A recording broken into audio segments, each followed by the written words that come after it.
This episode of the Sloopcast is brought to you by the Med Canadian Barbecue Company. Med Canadian Barbecue Company is an Ohio-based company where they say our seasoning will take your barbecue from good to great. Med Canadian will be at the OLC Shrine Cafeteria this Thursday from 4 to 7 at Cary, Ohio for some barbecue and bingo. Again, OLC Shrine Cafeteria this Thursday, 4 to 7 for some barbecue and bingo. Be sure to hit up his social media, Facebook and Twitter, to find more information about him and his food truck and where he'll be heading to next. Mad Kenny Barbecue Company, who are the official barbecue of the Cary High School Blue Devils. This episode of the Sloopcast. Thanks for the moral support there, Hoosier. This episode of the Sloopcast brought to you by the Iron Bean Coffee Company. Iron Bean Coffee Company is an Ohio-based, Toledo-based, Harrisburg-based coffee company, Marine veteran-owned. It is a company built around the idea of integrity, both as a coffee company going back to their farmers, as all of their beans are fair trade certified and USDA organic, but also forward to you, the customer, where all of their beans are hand roasted, hand, nose, eyes, ear, mouth monitored, and making sure you're getting the freshest, highest quality coffee beans. Integrity going in both directions, making sure everyone is taken care of. That's the type of service and that's the type of company you're working for when you buy from the Iron Bean Coffee Company. You can find your new favorite Iron Bean coffee over at ironbeancoffee.com. That is Iron Bean Coffee, America's local coffee roaster.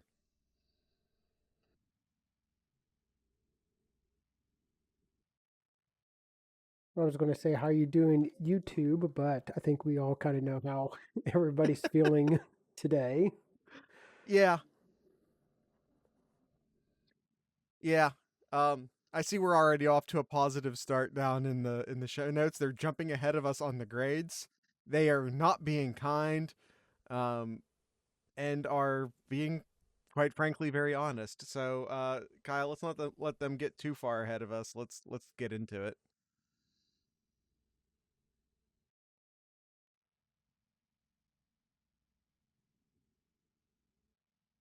We've got barbecue back here. You're all invited. Welcome to the Sloopcast. How are you doing today, Kyle?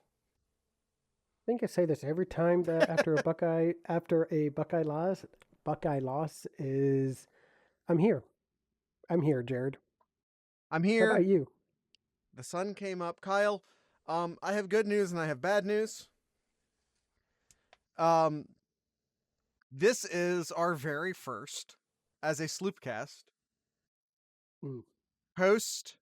Oh, mm, Kyle just now made this connection. mm. This is our very first post Michigan loss episode of the Sloopcast. And I say that one because Kyle and I are in uncharted territories doing this for 7 seasons now, and here's a first for us. Um, we've been through coaching changes and coaching controversies and a lot of things, but this sucks. Um, I say that to kind of emphasize how much Kyle and I kind of don't want to be doing the show right now, and how thankful I am that all of our Sloopcats showed up down there in the live chat, and that we aren't doing this alone. And I point that out to also point out that that, that not everything is terrible. Not everything's terrible. It obviously sucks right now, and we've had a lot of good years before, and we're gonna have a lot of good years ahead. And hopefully, we just treat this as a blip on the radar, just as that one little speed bump of that, uh, sort of the they were gonna win one eventually. This is their one. That's fine. Now we pick the streak Well, back up where we left it off, and we figure let me stuff ask out. you. Let me ask you this, because I think who's your Buckeye mentioned this in the chat here, um, and also Kabuto asked the question here. Considering the potential that this team had, rivalry streak, everything else, where does this loss in the modern history of Ohio State losses? Where does this rank? Um, it's not good. I legitimately I said it before, and I just said it last week. I say it again. I think this is one of the top 2 teams in the country. I still think it. What we had happen on Saturday, one, Michigan came in with an excellent game plan and they executed it. Like, they didn't make any mistakes outside of an interception that Shaw made a great jump on, maybe a little too aggressive of a play call by Josh Gaddis and Jim Harbaugh and the Michigan folk. Maybe, like I said, maybe too aggressive of a play call, but outside of that, they didn't make any mistakes. And Hoosier, I am not even going to entertain that question. They made a bunch of they didn't make any mistakes, and then you look on the other side of the ball, and you had Ohio State, who even little mistakes, just over and over and over and over again, not getting the snap count right, whether it be a bad snap that led to a play that just got burned. You know, CJ Stroud had to burn a couple plays by diving on a ball, by throwing a ball away because of bad snaps, because of other miscommunications, between not being able to field the kickoff right. A couple kicks. I think one of them maybe was a punt, and another one or two of now the punt ended up generating a 15-yard penalty, or maybe was caused by the 15-yard penalty. But even then, like, a couple kickoffs were dropped, a couple passes were dropped, a stupid 5-yard penalties. It was just little mistake. It really, in many ways, felt like a death by 1,000 paper cuts. You're facing an incredibly talented team making no mistakes, and you seem to be making a mistake once a drive on each side of the ball. Yeah, I feel like that fit it right. I think that was the best description, Jared, was just death by 1,000 needles, because it was Michigan didn't really have that many like long plays. I think they might have had one long play that I can really think of. There might have been a second one, but I can only remember like one that was a really long run by that Corum, who had I think it was like an over 50-yard rush there. But No, there was a couple more. I think there's a couple long passes. Ohio State started selling out against the run, which left Burke in a true one-on-one situation. Yeah, you're right. There was that one. Okay, you're and I you're think right. Haskins Okay. broke a pretty long one as well. But outside, yeah, I see here Haskins' longest one was 27 yards. But okay, there was a couple, but outside after those 3 or 4 there, those plays, like it was like what you said, Jared. It was death by 1,000 needles, getting 4, 5, 7, 8 yards just easily on the ground there, and they averaged 7.2 on the ground. And what was Ohio State's in this game? 2.1. That's considering with CJ Stroud's sacks as well. If you take that out, you're still averaging around 3 a carry. Well, Henderson himself only had 4.4, which tells you what you need to know. Yeah. You know, we've said it 1,000 times on this show, and it was said 1,000,000 times before we even had a podcast. Of course, it's an old cliche in football, but it's an old cliche that we keep repeating for a reason. Lost in the trenches. You want to win, you got to first win in the trench, and Ohio State lost both sides of the ball in the trenches. Period. So let's start right. So you can be mad about play calling, and you can be mad about coaches, and you can be mad about whatever else you want. Fact of the matter is, Ohio State lost in the trenches on both sides of the ball. And at a certain point, it doesn't matter what play you're calling, offensively or defensively. It doesn't matter what scheme you come into the game with or try to adjust to. If you're not winning your one-on-one matchups in the trenches, you're going to lose. 100%, Jared. So let's start right there. Offensively, let's start with the offensive line. Let's grade each position here. Offensive line, I don't know how you give anything else higher than an F. Honestly, this was probably the worst that I've seen this this offensive line, who's supposed to be like one of the best offensive lines this year, and they stunk it up. They stunk it up. They allowed 4 sacks in this game, and they had nearly 10 tackles for loss as well. Like it just the blocking wasn't there, and there was uh, videos out there. I don't know if you've seen any of those where you I see have not been quite Hutchinson, that masochistic. where Hutchinson is just shoving our tackles to the ground, just straight up, just one on one, going right at him and just shoving him to the ground. Like it was just, it was embarrassing. This is, this is again one of the best offensive lines in the country. It's supposed to be, and they looked so inferior in this game. I don't know how you can get anything else. I don't think how you can give anything else other than an F for this offensive line. Yeah, and Hutchinson dominated the game. Ajabo also had a really good game. The Michigan defensive tackles, I don't necessarily, they were doing their jobs by eating up blocks. And what you saw were the linebackers of Michigan doing what linebackers are supposed to do, which we haven't seen an Ohio State linebacker do probably since Jerome Baker graduated, was like make a play behind the line of scrimmage. And yeah, it's offensive line gets an F. There's no just grade other than that. Mm-hmm.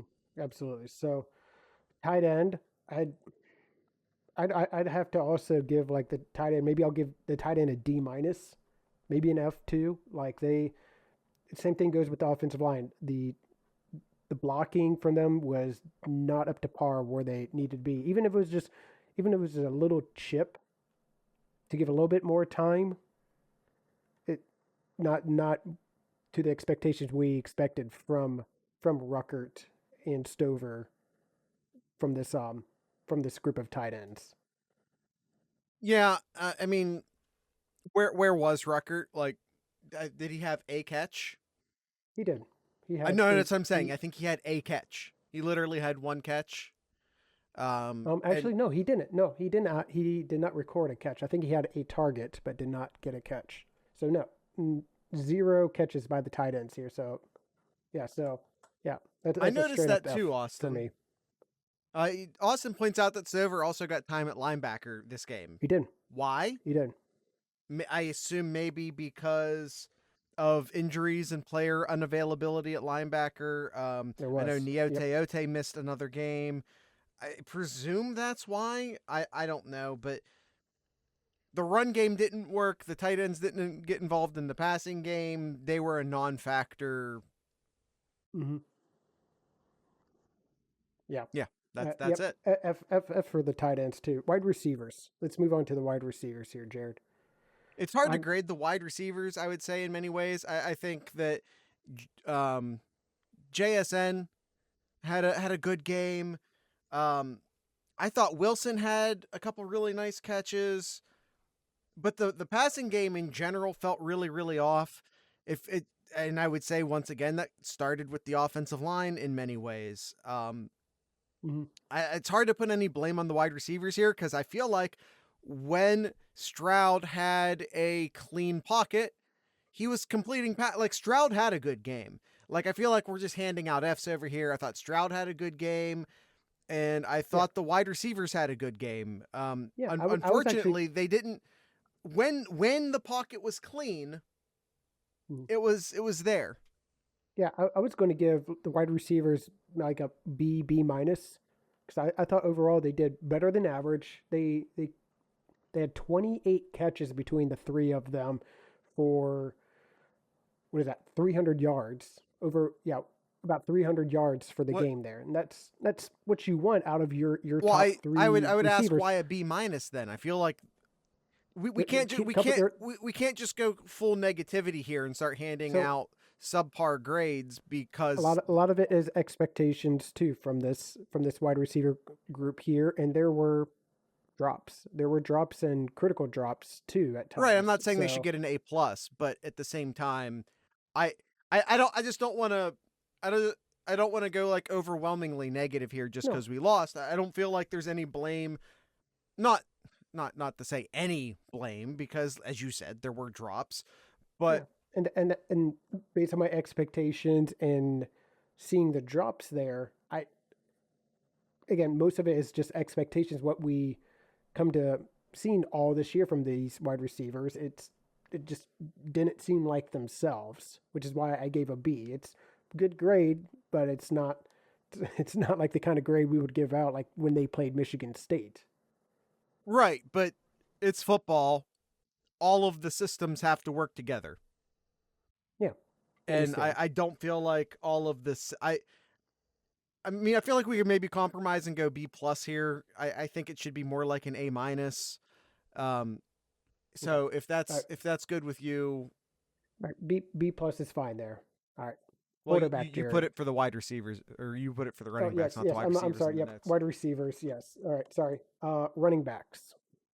Um, Henderson. First off, the offensive line. Like, what else can we do other than just kind of shrug and say the offensive line? If the offensive line doesn't work, the rest of the offense doesn't work.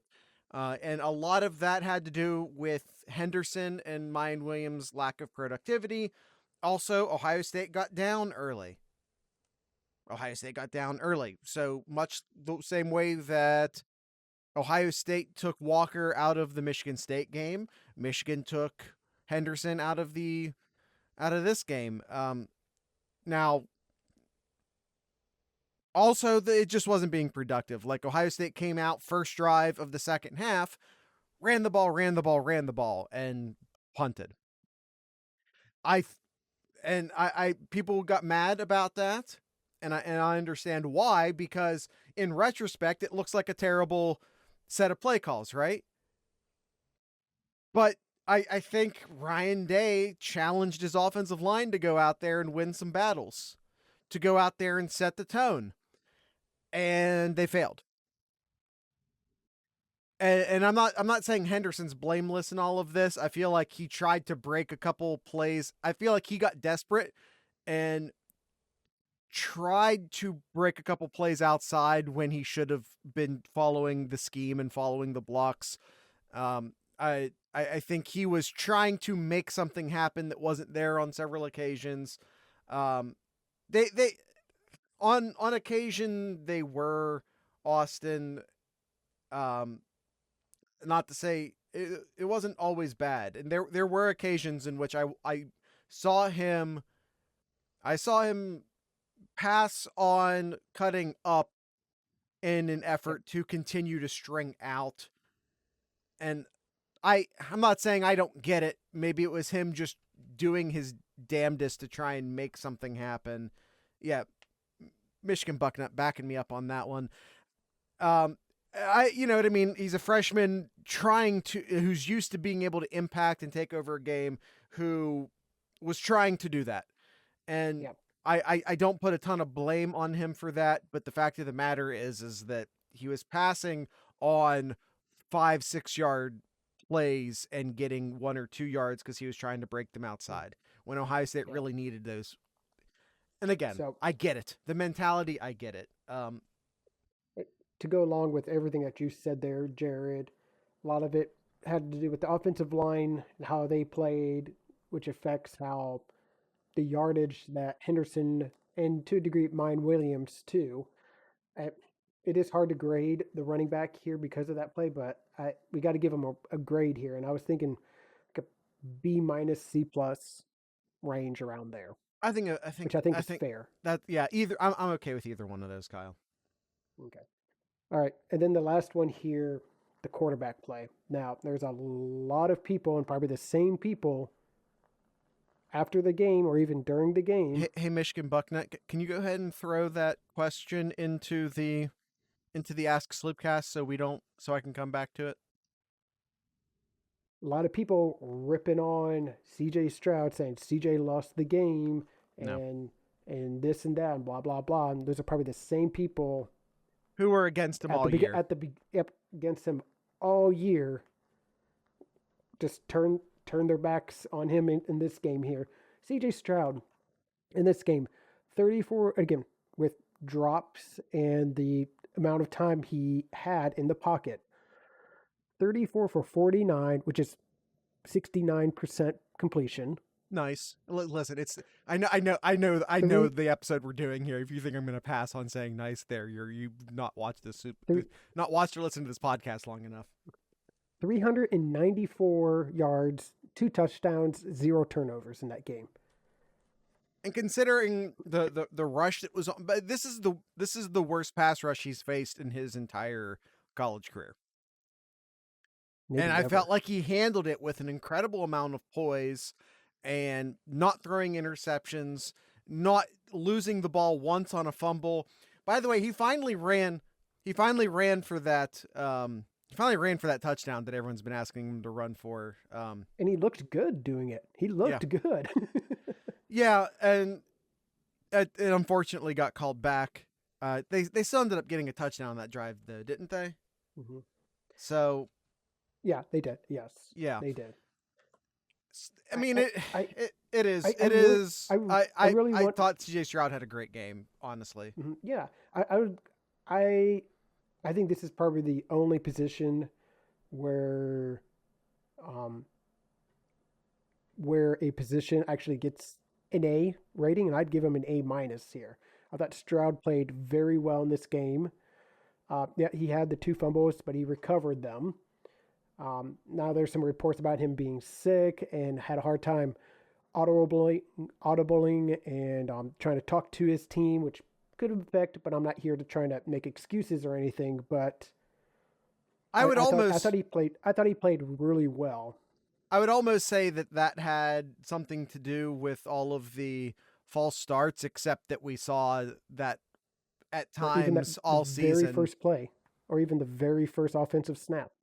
Oh yeah, but I'm also just saying we saw that happen to Ohio State on the road a couple times this year. So I'm not. Yeah. Yep. So the ratings we have here again: offensive line, tight ends. Michigan Bucknut. I understand that he took the blame for those, but that's what he should do publicly. Yeah. That's what a leader does. Offensive line, tight ends, straight F. Wide receivers got a B plus. Running back got a C plus, and CJ Stroud got an A minus here. I'm good with that. Kyle, it's we're over on the ad break. Let's do that.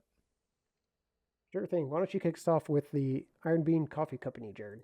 Sure thing. The Iron Bean Coffee Company. Kyle, we're gonna talk a little bit about some flavors here. I'm feeling a little dark, so let's look at the dark roast. Let's go to all the coffees. All right, let's look at the Fierce. Then let's take a look at the Odin, and then we'll just look at those two. So first we have the Fierce. The Fierce is a highly caffeinated dark roast coffee, available in whole bean and ground, like all of the Iron Bean coffees are. A revolutionary blend of Robusta and award-winning Arabica coffees that will wake up your taste buds and fire up your inner rebel. 4 to 700 milligrams per serving. That's caffeine. A ratio and brew method dependent. So it depends. But if anyone's telling you, oh, you this much caffeine per cup, they don't actually know that. That's an average. It depends upon how you brew it.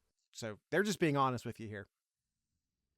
Iron Bean's Fierce Dark Roast Coffee, made with 100% specialty coffee beans to give you the edge and confidence to slay your day. Let's take a look at the Odin.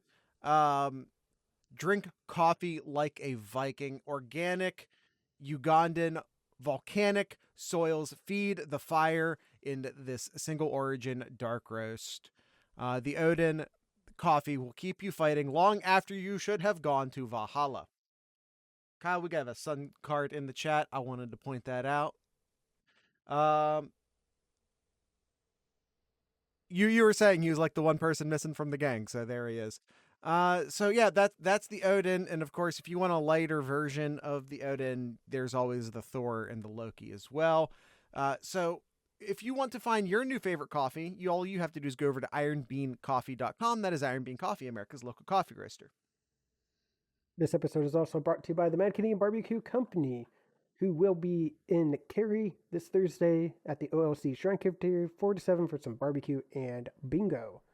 Let me read you, Jared, a review from someone who had some of that delicious barbecue from the Mad Canadian Barbecue Company.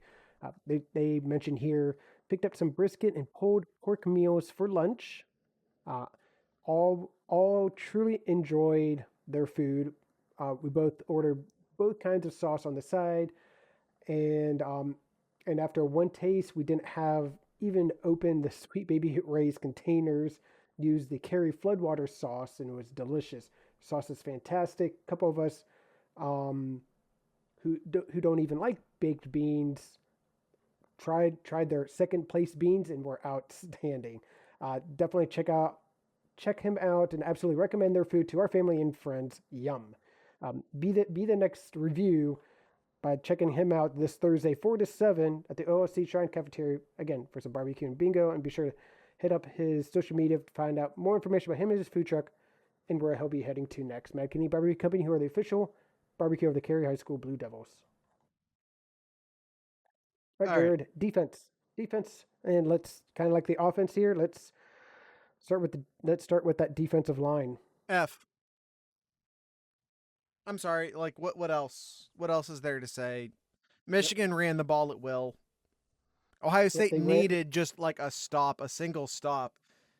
All and they yeah. and they couldn't.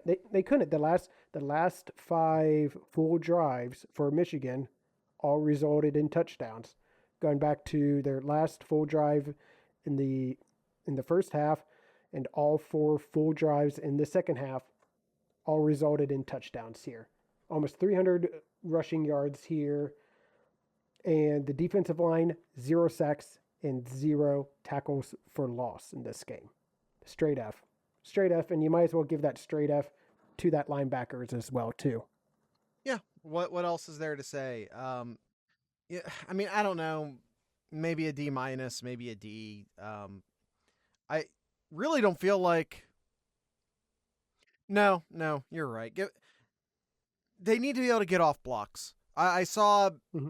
and no matter who the linebacker was, by the way, there were several linebackers in there. I'm not singling anyone out. I saw linebackers eating up blocks instead of attempting to beat blocks, which is, I think, what I see from this Ohio State defense when they're playing a good opponent. If they can't outrun the blocks, they're screwed. If they can't outrun the blocks, they're screwed. If they actually have to hit someone and beat them, if they actually have to impact an offensive player and shed the block, they struggle, and they struggle hard. Against the weaker opponents, it doesn't show up so much because they can just sort of run their way around those guys, or they can beat the blocks against weaker opponents because they're just not as good. But against stronger opponents, they can sit there and stand there and they can eat up a block, but they're not beating the block with near enough frequency. So yeah, F. Yep. All right, cornerbacks here. Kind of mixed with the corners here because I thought overall I thought they did pretty decent. I know that there were a couple of long passes. I think there was a total of 3 plays that went for over 30 yards. But other than that, they didn't really let up too much more after that. They held Michigan to under 200 passing yards, which I think is below average for this defense. And they ended up getting a pick, which actually that was the safety. But I thought overall they did pretty well. Uh, so I'd probably give the corners maybe like just a C, maybe like a C. Yeah, I would probably say like a C. I have to disagree. Austin in the chat, I think, is saying more along the lines of what I was thinking. He says, well, they weren't really tested in this game, which is true. McNamara only threw the ball 19 times. So you say they didn't get many yards. Well, McNamara still averaged 8.4 per attempt. The total yardage doesn't tell the whole story there because Michigan was able to run on Ohio State so easily, like, why bother? He says, and when they were tested, they lost. And like Kyle and I are Gold Star members of the Denzel Burke fan club. We love Denzel Burke. He's the next great cornerback at Ohio State. He's tremendous. He has an amazing future. He played as a true freshman and was immediately the best cornerback on the team. We are in the Denzel Burke fan club. I adore him. He had a bad game. He got put into some one-on-one situations and he had a bad game. He's a true freshman and he had a bad game early in the season. He had a bad game now. He was rock solid everywhere in between. He's tremendous. I adore him. He has an amazing future at Ohio State. I really don't want this to come across like me ripping him, but the fact of the matter is that he had a bad game. Um, I you think had one. yeah I think yeah he's I mean yeah you can classify this as a bad game, but it's still I thought he played decent in this game, but for what we're used to seeing from Burke, this was his worst game he's played at Ohio State. But he And still will made be, some by good. the way. I'll go ahead and throw this. This will be when it's all said and done. This will be his worst game at Ohio State. It doesn't Mhm. get worse. It only gets better from here. Okay, so all right, so maybe a C minus then. I think for a C minus I for I I think you're being generous, but we okay. can move forward. I'm not going to fight about it. All right, and the safeties here. Now the safeties here. They did get the one turnover for the game here. Which was huge, by the way. Like in retrospect, maybe it doesn't feel as huge, but in that moment, it kept the game close at halftime. It kept Ohio State in the game. It allowed Ohio State to still have their full playbook when maybe they would have had to been desperate and start throwing the ball earlier in the game. Mm-hmm. I thought it was and we've not necessarily been the biggest Bryson Shaw fans on this show, but He that made was a a great great play. play. Yep, that was his play. That was the biggest play for this defense. It was without question the biggest play for this defense. It's a small hurdle to And hurdle, but but then as the game went on, you start seeing the same Shaw that we saw before. And I don't want to be a broken record because everybody's ripping on Shaw, but we've seen it week in and week out. Just bad angles, bad cuts to get into the play, get into the runner, and yeah, it's it's tough. But I probably give the same as the corners, probably a C minus as well, with the fact that they did get the one turnover in the game. forgive me if I mispronounce his name, but we have some breaking news for us. It won't be breaking news for the people listening. Brandon Ennis, I believe is how you pronounce his last name, just decommitted from Oklahoma on the back of the Lincoln Riley news. Mm-hmm. I Yeah, know Ohio there's State was in on him early, but I feel like Ohio State's wide receiver class for this class is already kind of crowded. Now you would make room for Ennis. Don't get me wrong. Um, you would make room for him because he's that good. I just don't know if that's what Ennis wants. yeah, it's No, I no yeah, Austin. I agree with you. Ohio State will attempt to go after him. mhm. Yeah, I just don't and know if we that's what's can best for Ennis. In fact, part of me thinks he just ends up following to USC. yeah. We can say this for another episode because Yeah, and we will. we still have more to get to here, Jared. A lot more, but yes, And that's just my definitely initial instinct. I know possibly nothing. yep, possibly good news for Ohio State, but maybe he'll follow Lincoln where he's going. Maybe, but we'll move on here to the special teams, Jared. No, they did not get a touchdown in this game either, Jared. So Right. no, they don't get an A plus. Um, I guess I'm gonna say like a B minus, only because of the coverage and some of the dropped um what do you call them? I guess Returns. returns. Yeah, thank you. Some of the dropped returns because there was two of them in this game. I yeah, I think a B minus for the special teams here. Um, I think that's kind of generous. Again, I don't think the coverage was good. I don't think they were fielding the ball well. Um, no struggle. Ruggle didn't struggle and got his points. Um, I don't feel like they punted particularly well. I don't know. I don't see any positives here Mer- other than Mer- not missing a field goal. yeah, Mirko did his typical. He averages right around 45 yards, which is what he did in this game. But it was the return yardage from the kickoffs where they were averaging 17 per, which is a lot more than what Ohio State is used to doing.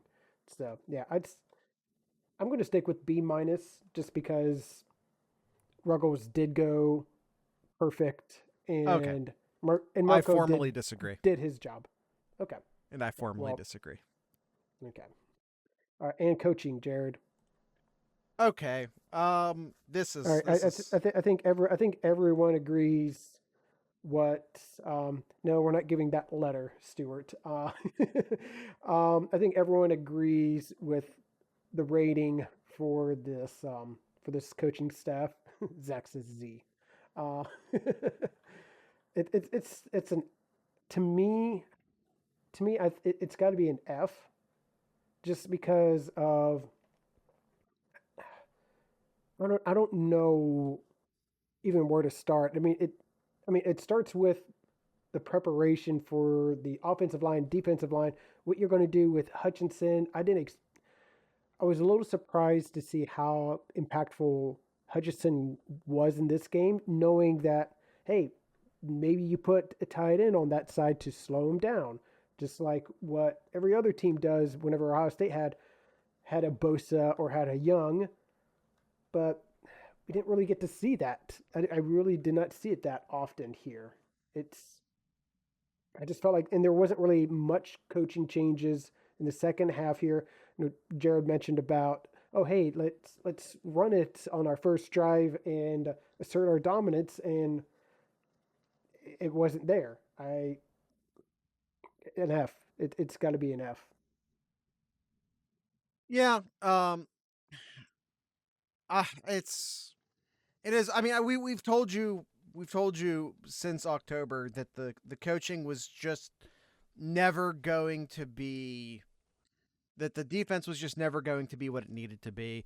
Matt Barnes was given, I've said it 1,000 times, Matt Barnes was given an impossible task, and I thought went as well as it could have done. But in situations this year in which Ohio State went up against a really schematically talented offensive coordinator, they got torched. It's whenever Ohio State went up against a really good offensive coordinator, they got out schemed. They got worked. And um it's it is what it is. Like Matt Barnes did the best he could with what was was given to him, which was trying to completely rework a defense in the middle of the season. The defensive coaching staff is going to get gutted. Like the defensive coaching staff's going to get gutted this offseason, and it'll be what it'll be. It's Yeah. I really don't necessarily even have a ton of negatives to say about the offensive coaching staff outside of Coach Stud, and I feel like maybe it is time to make a change there. This offensive line was too he doesn't recruit well enough. We've known that for years. And as far as this was an incredibly talented offensive line, and they didn't put it together. And what we've always sort of defended about Coach Stud was, yeah, he doesn't get the best guys, but he always puts a great product on the field. And considering the incredible amount of talent Ohio State had at their disposal along the offensive line this year, they didn't meet that potential. And I understand he had health issues during the offseason, and I understand all of that, but I think it's time to make a change there. And I think unless you're Larry Johnson or Matt Barnes, I think it's probably time to gut the defensive coaching staff as well. I know Matt Barnes, because he was the defensive coordinator and because the defense was, and he's not, by the way, just he was the play caller. He was not the defensive coordinator. Again, man was given an impossible task. I have no hate for Matt Barnes, but what about Al Washington? what if the linebackers improved? Have the linebacker? He was supposed to come in here and fix the linebackers. Has he? I'll wait. Have the linebackers been fixed? If you were the coach, Jared, would you keep Stud in Washington? No. Or would you let them one or both go? I think that both of them are going to find wonderful opportunities somewhere this offseason. No one's going to get fired, I don't believe, but a lot of people are going to find really nice opportunities elsewhere this offseason. All right, Jared. Let's answer some of the questions here. I know we kind of hinted at Michigan Bucknut asking about Coach Stud and Coach Washington, but also ask about Coach Larry Johnson. Is he losing his touch here? Inability to generate a pass rush, and no, not a lot of penetration to disrupt the run game was alarming.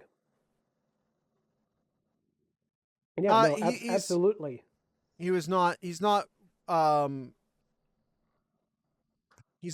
beyond criticism here. The defensive line did not play as well as they should. You do also have to consider that, one, he does recruit maybe better than anyone else ever, and sometimes players just don't pan out the way you expect them to, and sometimes your guys are dependent upon the scheme that the coordinators are running behind them. And it's Larry Johnson. What do you want me to say? I think that the man has earned his right to. Yeah, I think you keep him there. He's earned benefit of the doubt, whereas other guys on the defensive staff have not. Yep, you keep him there to recruit. Still a great defensive line coach, and I truly think like what Jared said. A lot of it had to do with the coordinator scheme that was put in place, and then trying to change it in mid-season. It was an impossible task for this entire defense to try to adjust. So I give Larry Johnson the benefit of the doubt as well, Jared. Stewart here says here, Day commented on McDonald being an NFL coordinator. Is Day subpar when it comes to coordinating against an NFL coordinator? No. Once again, I feel like your offensive line needs to actually block. Mm-hmm. And I feel like that the offense wasn't the problem here.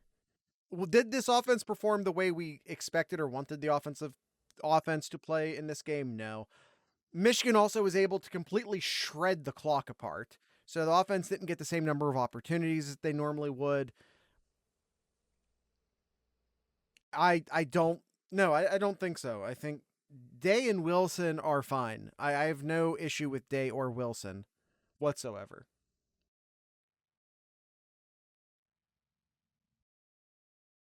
That's all I got on that question, Kyle. Okay.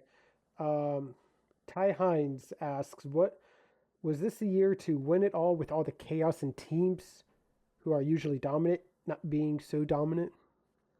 It is certainly panning out that way. Kyle, this probably should have been in the next episode, but yeah.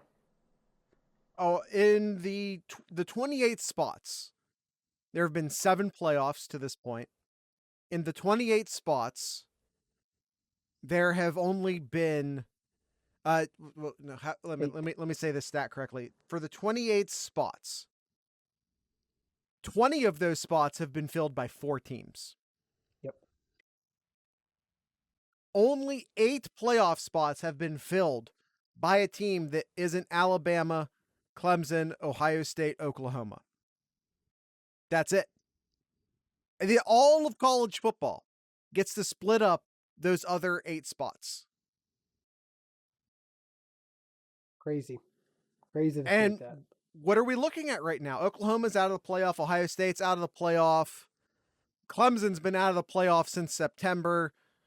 Bama has to beat Georgia to make the playoffs, and I don't think they will. Yeah. Agreed. All right. Let's see here. Who's your Buckeye? What early bold prediction do you have for the potential rematch with Oregon in the Rose Bowl? Now, I think that would only happen is if Oregon wins and if Michigan wins as well. That will only happen if those two cases happen. Now, if Iowa beats Michigan, Iowa's going to go to the Rose Bowl. Um, yeah, I mean, I don't know. I'm honestly just not even there mentally yet. I'm just not even there mentally, if I'm Yeah, being so honest with you. I don't want to answer that just yet, but We um, have a month to I guess talk the better about that. question: can Iowa beat Michigan?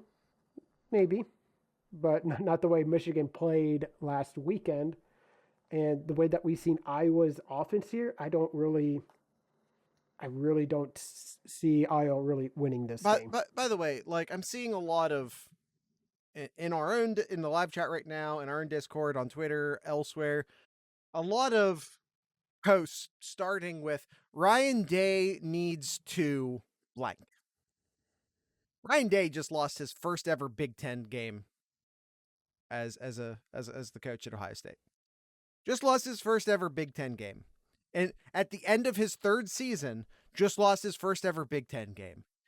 Now, if you want to say Ryan Day needs to make changes in his defensive coaching staff, he knows. You don't got to tell him that. He knows. He wanted to make those changes months ago. He knows. He's aware of that. Anything else, he needs to stop calling plays. He needs to be tougher. He needs to do this, and he just lost his first ever Big Ten game at the end of his third year as the coach at Ohio State. Stop telling Ryan Day what he needs to do.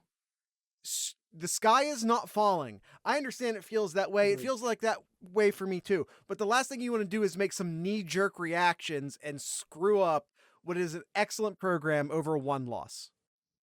That's just stupid. That's Yeah, just agreed. outright stupid. Ryan Mm. Day's Uh, doing just fine. I understand it so, because so we're do you in think? the wake of a Michigan loss. It doesn't feel like that, but you gotta chill. Everyone's gotta Yeah, chill. uh, Everything's fine. The program is fine. yeah. Zach asks, is it time to rethink the entire defensive coaching staff for Ryan Day and move completely away from this Urban Meyer void? All the Urban Meyer guys are gone from the defensive coaching staff. Day already fired all of them. You know, Greg Schiano's at Rutgers, right? What Day about hired Combs? Combs. Day hired Combs. Day hired everyone on the coaching staff except for Larry Johnson. Everyone on the defensive coaching staff. Did I say defensive coaching staff? If I didn't, I meant to. Everyone on the defensive coaching staff was hired by Ryan Day. He made some bad hires. You know what? Nick Saban's made bad hires. Urban Meyer made bad hires. Everyone makes bad hires from time to time. He's going to fix it. Yep, yep. All right. Let's see. Michigan Buckeye. If you had your choice between Marcus Freeman or Chris Ash for the next defensive coordinator, who do you pick and why? I'd Um, go, I'd go with Marcus Freeman.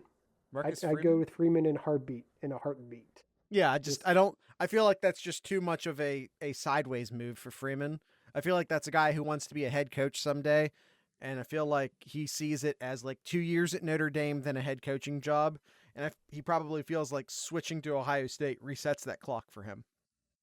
I feel like Freeman would be a great fit if Fickle went somewhere and then Freeman went to Cincinnati.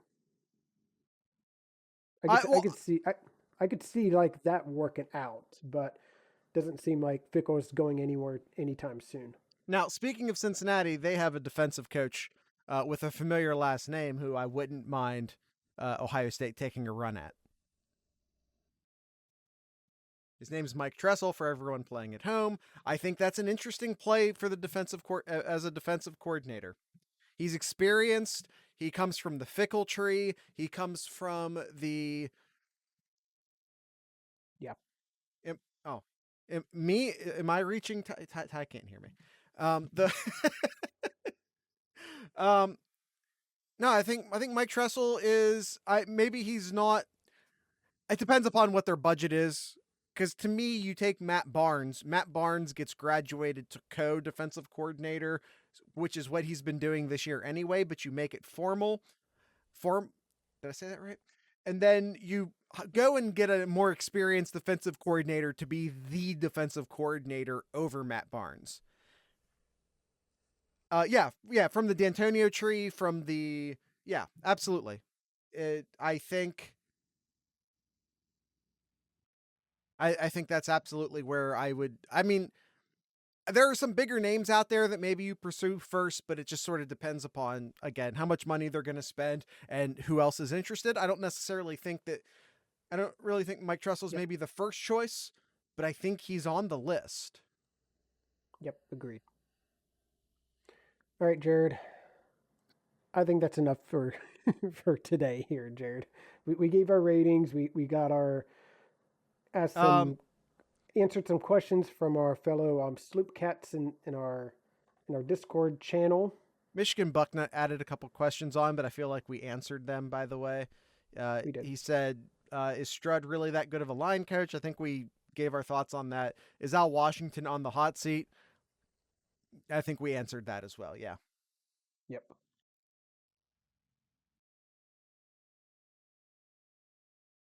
All right, Jared. Suncard asked, what do we expect the Buckeyes' next game to be? Um, I don't know. Maybe the Fiesta Bowl. Maybe the Rose Bowl. I don't know. It's going to be New Year's Six Bowl. Yeah, I mean, this is where like Ohio State's fan base and television eyes and everything else comes into play. They'll be putting the best possible game allowed by the rules because of the money that Ohio State brings along with it. All right, Kyle. That's it. Um, I mean, it's possible, Hoosier. That's it, Kyle. Everyone, do whatever you want. I'm not your boss. Kyle, do you have anything in Kyle's corner? Something we missed at the top of the show here. I put at the very top, but we failed to talk about Jack Miller entering the transfer portal. Not to many surprise, we kind of all expected this, especially towards the beginning of the year when Stroud got the nod, and more so after issues Jack Miller had in October too, and here comes the official announcement from Jack Miller this Sunday afternoon evening that he's going to be entering the transfer portal. Maybe a call to USC, perhaps.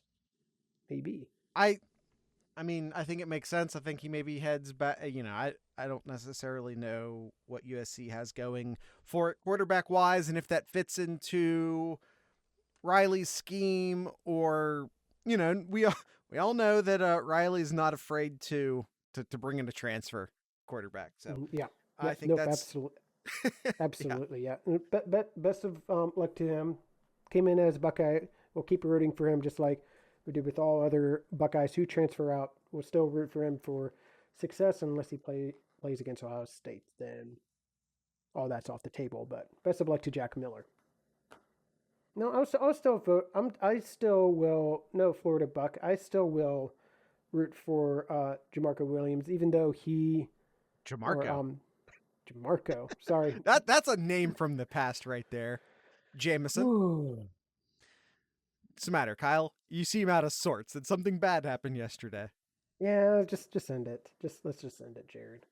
Okay, let's just end the damn show. Tonight's ending music we brought to you by a Columbus band. Columbus, right? I'm gonna check that real quick. Kyle, say something for me. Kyle, say something for me. Nope, Akron. They're from Akron. From an Akron-based band called If These Trees Could Talk. It's an instrumental band. It's a post-rock band. So go ahead, hang on for that. Something chill for you, maybe. And with all of that being said, I'd like to encourage everyone to drink local beer, listen to local music, and of course, support your local podcasters. Once again, this is If Trees Could Talk.